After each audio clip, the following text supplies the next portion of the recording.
Hey, it's Bitty Penny. Welcome back to my channel. So today I am using some things up in my stash. I decided I wanted to use this entire paper pad on one project. You guys, I am trying to get through my paper pads. So this is watercolor florals from Prima. And when I go through a paper pad, I always save my front and back cover. In fact, I save all kinds of front and back covers, even to my pizza box. You could tell I've smashed quite a few 6x6 pads, many the times sharing it with you here on my channel. But I save these because they make a great, just a great surface for mini albums.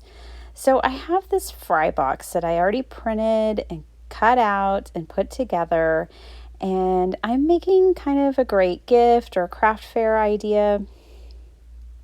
What I'm doing here is I'm measuring my fry box. I need to know what size to make my accordion journal to put inside of it. So I end up making the covers 2 3/4 wide, and then the height, I think I went ahead and left at 6 inches just to make it easy. Well, actually the cover is 6 1/4. I'm pretty sure. Actually, I'm looking at my scoreboard. Sorry guys, it's 5 1/4. I made this a long time ago.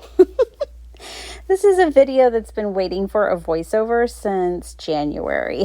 I'm pulling it out of the archives and putting it out for you guys. Okay, so my cover is cut, and now I'm deciding, I'm kind of holding my papers up to my box to see which ones I like for the covers. And now I'm just taking this old Stampin' Up! Paper pad cover, and I'm going to cover it with this paper.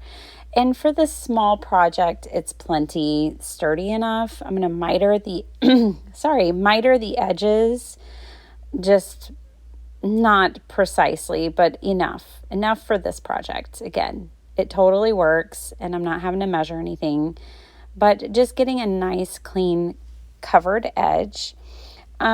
For a project like this, I really like to use a really strong double-sided tape, and I use my glue. I use the glue so that I have a little wiggle room as I'm putting things down. So I'm just going to peel off the release tape here, add a little glue to it, and it just gives me a little time. That's really how I like to work with double-sided adhesive at this point. So I take this and do the same process for both my front and back cover of this little accordion journal. I made this project again just to inspire for like craft fair projects, or if you need a handmade gift for a friend, whatever. So now once I had that, I am going to pull in all of my paper. Now these are some cut aparts that I kept, and then I use the whole rest of this paper pad for the pages of my journal. I have the journal in front of me, so let me look and see. It looks like I used 4 pages essentially. Yep, those 4 pages is all I needed for mine. You can make yours as big or as small as you wanted. They're double-sided, and I folded these at 2 1/2 inches. So I ended up getting 8 pages on each side, so 16 pages in all in the little journal. Oh, it is so cute, you guys, and such an easy thing to put together. There's no sewing, just real simple. I'm just looking here and deciding which way I want my patterns to go, and yes, that's my front. And so here I'm just showing you, I just fold the paper one direction. Now I need to fold it like that so my book will close, right? So when you're working close to your covers, you do have to think more about which direction your paper is turning so that your book closes. That is the most difficult, most mad science of it all. It's all quite easy. You can always add more pages on and trim back.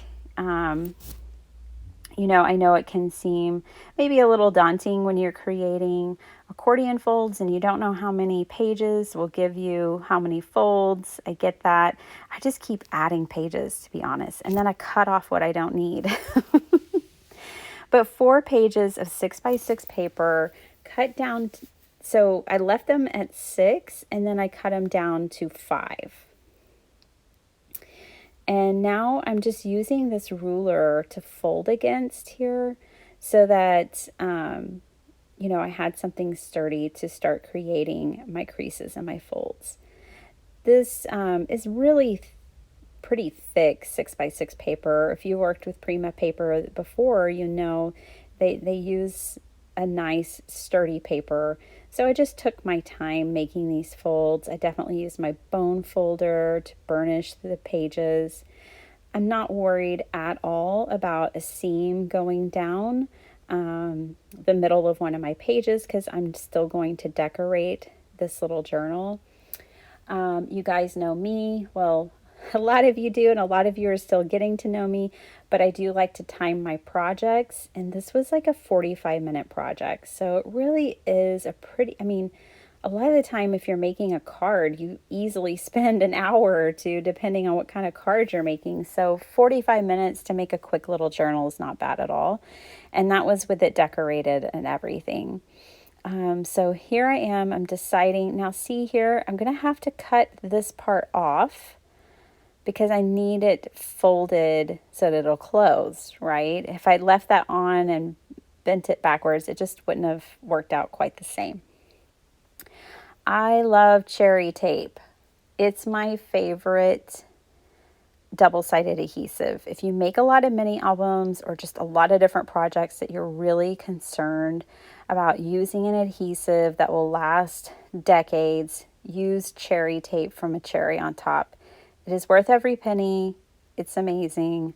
I love it.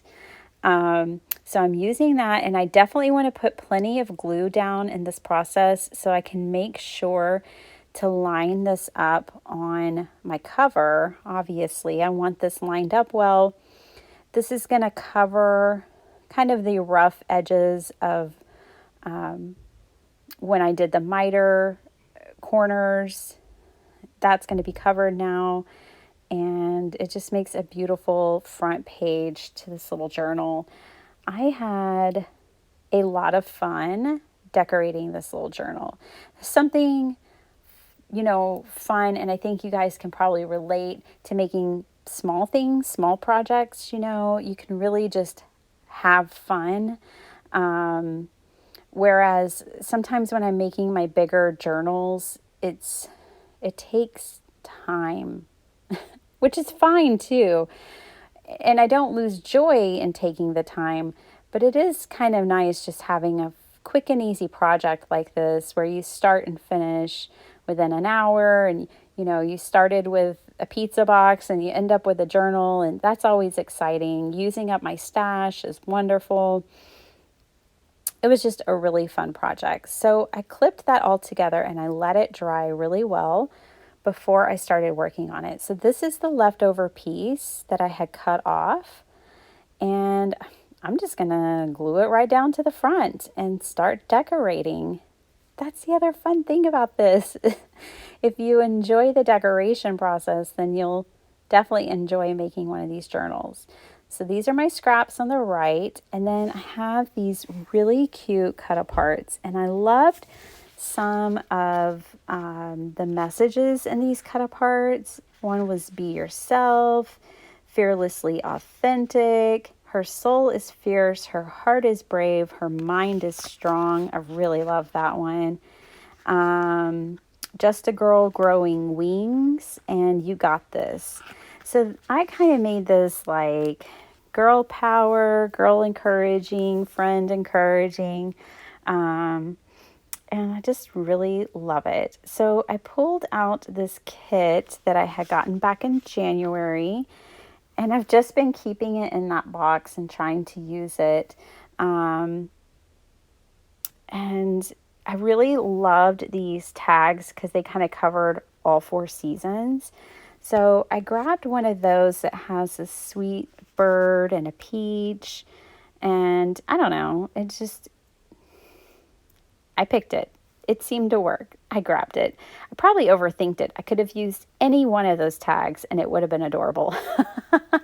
But one of the sentiments, on one of the tags was just a girl growing wings.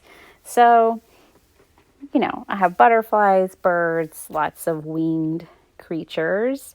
That heart is just a random die cut from my stash. You guys, if you're ever just like, I want to be in the craft room, but I don't know what I want to make and I don't know what I want to do, grab some dies and grab some of your scraps and die cut. It's a great way to be really productive in your craft room, and you can always pull from it later. I keep all my extra die cuts with my dies. So like for this heart, the next time I think, oh, I want like a lacy heart, I go to that die and already I have options. So if you're ever just like want to keep your hands busy, your mind busy, but you don't feel real creative or have a real specific project, try that out. It's something I enjoy doing. Okay, so these labels are fabulous. These came in that box. I think it was called My Creative Studio. I don't know. I didn't subscribe. I just grabbed one box. I wanted to try it out, and now I'm good. My fix is done. Hey, while I have you here and I'm just filling and decorating this journal now, let's talk about New Year's resolutions, my crafty New Year's resolutions. So I set a big one this year that I wanted to start thinking about my envelopes more. I did it for about a week or two and I dropped it and I'm over it. I don't even care anymore. I'm going to be honest. I do want to buy some nice envelopes, but I just can't get into it. I don't know. I don't know. I'm just not feeling it. So I've let that one go. Sometimes you have to just let things go. Last year, my resolution was to do the insides of my cards. Now, I am so happy that I set that resolution. I stuck to it. I cannot make a card now and not do something to the inside. It feels bare naked if I just don't do anything. So at least, that really changed me as a card maker, that resolution. And I thought the envelope one would, but my heart's just not in it and I'm not going to force myself. So here's where I'm picking my adorable cut aparts and deciding which messages, I kind of want to put in here. One of these said she wasn't looking for a prince. She was looking for a sword. And I was like, that is fabulous. Oh my gosh, that one was so much fun. Okay, another New Year's resolution I set for myself this year was a low buy. And okay, just as the doing the insides of my card resolution changed me as a card maker, I am changed. I've been sticking with it, and of course, inflation has something to do with it. But no, like I am legitimately changed. So we're in April. I can't believe it. This year, where is it going, guys? Where? It's just like flying by. But I just don't purchase or look at things the same anymore. And this is a long time coming, and I needed it. I was a person who really needed to rein it in, big time. And I've grown. I love who I am in this stage, and I want to keep perpetuating this movement in my life. And it's so awesome because I hyper focused it on my crafting and my crafting budget and how I spend my resources in this area of my life. But of course, it expanded past that. Okay, take a look at this. You see that? You see that shop? It's like Erla Miha. I don't know. I knew I'd butcher it, so I showed it to you, and I promise I have it linked down below in this video if you guys want to go find this fry box. I have to tell you though, like, you don't have to go find this fry box. Oh, you guys have been wanting to tell you this one. If you don't have a scoreboard, but you have like lines like this, or, you know, even if you do have a scoreboard, but you have like bent and curved lines, keep one of those bubble wrap packages that you might get in the mail. It makes for a great soft enough surface that you can get a good score. Look how good that score is. My scoreboard would not have worked in this case. And so there's a little hot tip for you. Use some bubble mailing, a package wrap, recycle it, save it, and reuse it. It worked great. Now, what I'm doing is, it was going to be too boring for me if the inside was blank. So, and I could have double printed, but I also liked the idea of it being extra sturdy, my little fry box, since it's a gift. So I printed it out, I cut it out, and then I glued it onto another piece of paper so that I could have two patterns. And now I'm using my folds that I made with my little Amazon package, and I'm getting this shaped just right. Anyway, so my spending and the way I think of my spending and using my resources has now carried over into other aspects of my life. You guys, this is something I prayed about diligently because I felt out of control. I felt like I had a shopping addiction. I felt like I had a real problem, to be honest. I know we joke about it in the craft community all the time, and for some it is a joke, but for others it's serious. And I don't ever want to feel like that. Like, I am a very free spirit, but at the same time, I always try to keep my family in mind, knowing that my actions have consequences that extend past me, but they extend to my husband and my children. And for that, I'm less of a free spirit. So anyways, my low buy is going awesome. I encourage you guys, if you have it, on your heart to do it, go for it.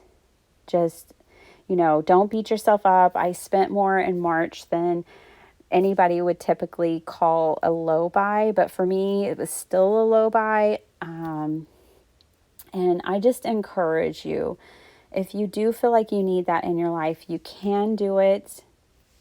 Go for it. You will not regret it. That stuff will still be there. The stuff will still be there. So about this fry box, you could go get this off Etsy. I checked on it today. It's on sale. It's less than $5. It's adorable. It's fantastic. But I think you can also find templates for less if you need to, if you want to, or maybe you just want to use this one. It's beautiful. You get like 4 different fry boxes, and they're lovely, and they're already decorated. But I had to decorate mine a little bit more. So what could you put in the fry box? You could put anything. I decided to make this little accordion journal because I thought it was adorable. I could totally sell these at my next craft fair, I'm sure, because it's already packaged and ready to give as a gift. So if you do craft fairs, I think this would be a great project to work on throughout the year. Have 15 or 20 of these ready on your table to go, and I'm sure you would sell them. My last craft fair that I did, I almost completely sold out of all my handmade journals, and most people were buying them as gifts. Most of the people who bought journals from me that day were not buying them for themselves, but they were buying them for other people. So to have this little journal that's set up and ready to give, I know these would do well. So I want to share that with you. And it's a great way to use your supplies. If you're not doing craft fairs, cool. Maybe you have friends, a daughter, a sister, someone that you want to give a little gift to. This would be fantastic. Even if you didn't want to make a journal, but you wanted to make the fry boxes, you could put like soap and maybe like facial mask or chocolates and, you know, a cute card of encouragement, whatever. The sky's the limit. I just think that they're a super cute project to work on, and that's why I wanted to share it with you guys since January. You guys, I am quintessentially like the tortoise and the hare. I have two modes, super fast and super slow. This is a cute little pen. I put some shred in there. You know, these pens, you can get them at the Dollar Tree. You could put a nicer pen in there, but I'm just showing you, giving you some examples. You can tuck a little, you can make a simple card to put in there. And I just think they're cute and they're fun. It was great to make. So there's the Dollar Tree. I've also seen those at Dollar General. See, I'm wearing a hoodie. It's no longer hoodie weather in Texas. There's the shred. I don't know. Take it and run with it. Here is mine. And I really, really like it. You know, it's just fun. Just a fun little journal. I love accordion journals. They're so much fun to write in and record your memories. So I hope you guys enjoyed this project. Thank you for watching. I haven't made like a 20-minute video in quite some time. Thanks for hanging out with me. I hope you enjoyed it. I hope you'll give this a try and let me know what you think. Talk to you later. Bye.